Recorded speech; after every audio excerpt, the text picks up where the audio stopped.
Yine hürmetli mahalledaşlar. Yine Alaca Kışlağı Şirin mahallesinde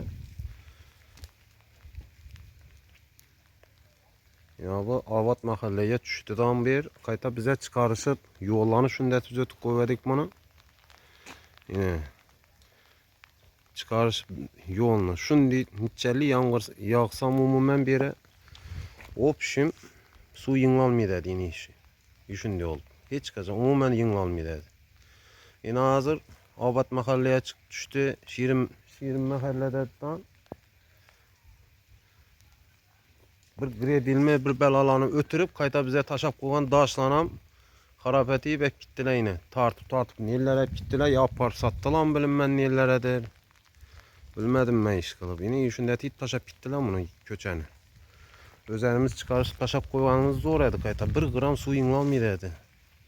Yine hazır daş başam yok, başkam yok. Yine layları yatıptı bütün. Lay olup yattı yine. İşinde taşap gittiler ekizekliğine. Buna hazır YouTube'am taşıyımız. Bunu bilinme ya. İş kılıp neçə son pul acıratılgan bozan 1 gram bizden şu ekizek atına umumen hiç iş etmediler bu. Yine yol ahvalı. Rasmınız ötörmü de geldiler. Neçə dediler buna bize çıkarışıp taşak koygan vecdere deyip yolunuz ötüp koyganımıza karab. Yine deniz. Evvelen bir aytmadım bunu deniz etip gittiler de beni. Sin miydi bedeyinde yolda?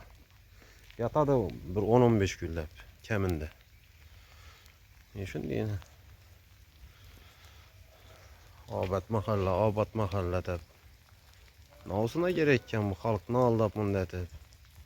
Abat mahalleye kayta üzerimizi gület kuvvedik birlen çıkarış. Gredilme bir bela ötürdülerden. Şimdi dedi denize tükettiler. Bir de nişetemiz balık bakamız bunu nişetemiz bir deyindi. Ötüp kaytıp olmaz ha. Balık baksak oladı lekin biri. Ek gelip taşap.